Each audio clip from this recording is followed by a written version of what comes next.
زیاتر لە ساڵێکە بەوەی ناکۆکی ناوخۆیی پارتی وەزیری سامانە سروشتیەکانی حکوومەت یارێمی کوردستان دانەنراوە و وەزارەتەکە بێوەزیرە. وەزارەتی سامانە سروشتیەکان هەستیارترین وەزارەتی حکوومەت یارێمی کوردستانە. بۆ یەکەمین جار لە کابینەی پێنجەم لە ساڵی 2006 وەزارەتەکە دامەزرا. لە 7 ئایاری 2006 ئاشتی ئەورامی وەک یەکەمین وەزیری سامانە سروشتیەکان لە پەرلەمانی کوردستان متمانەی پێدرا و ماوەی 13 ساڵ لە پۆستەکەی مایەوە. ئاشتی ئەورامی کە بە یەکێک لە ئەندازیارانی نەوت یارێمدا دەنرێت بە داتا و قسە ناڕاستەکانی لەسەر دۆسیی نەوت هەرێمی کوردستانی بەرەو لێواری ڕووخاندن بەرد. ئەو دەستکەوتەش کە هەمان بوو ئەو پارەیە کە هەمان پێش فرۆشتنی نەوت با سەربەخۆیی ئاشتی ئەورامی دەیوت ئەگەر هەرێم نەوت بفرۆشێت ساڵانە 30 ملیار دۆلاری دەست دەکەوێت. ئەمەش نزیکەی 3 ئەوەندەی ئەو پارەیە دەبێت کە بەغدا ساڵانە دەینێرێت.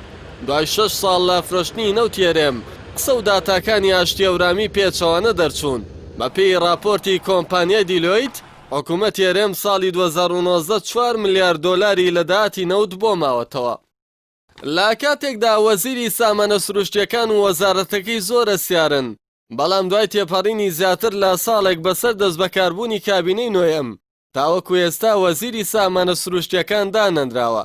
لە کابینەی نوێمدا ئاشتی ئەورامی لە وەزیری سامانە سروشتیەکان دوور خرایەوە و وەک یاریدەدەری سەرۆکی حکوومەت بۆ کاروباری وزە دەستنیشان کرا.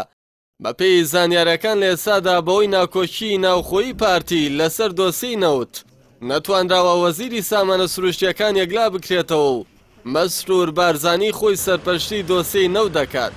هەرچەندە خودی سەرۆکی حکوومەت پۆستی وەزیری سامانە سروشتیەکان بەڕێوە دەبات، بەڵام بە قسەی بەشێک لە پەرلەمانتاران گەندەڵەکانی بواری نەوت وەک ڕابردوو بەردەوامن.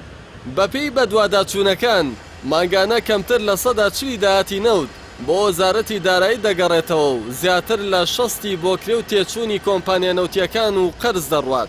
مانگانە 140 ملیۆن دۆلاری داهاتی نەوت بۆ قەرزەکان دەڕوات و ناشزانرێت ئەو قەرزانە بۆچی کراون. هەروەها تورکیا و کۆمپانیاکانی سوودمەندێکی سەرەکی نەوت یارێمی کوردستانن.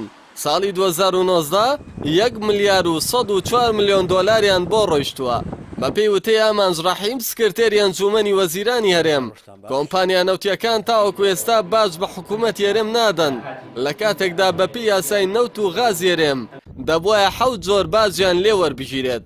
ئەمە جگە لەوەی 822 کۆمپانیای ناوخۆیی کە لە بواری نەوت و غازدا کار دەکەن ئەوانیش باج نادەن، بەڵام حکوومەت یارێم ساڵانە باج لە دەستگێڕێکی سەر شەقامەکانیش وەردەگرێت.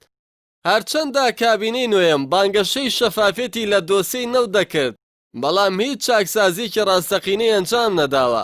دوای ساڵێکیش بۆی ململانەی حیزبیەوە وەزیری سامانە سروشتیەکانی دیاری نەکردووە.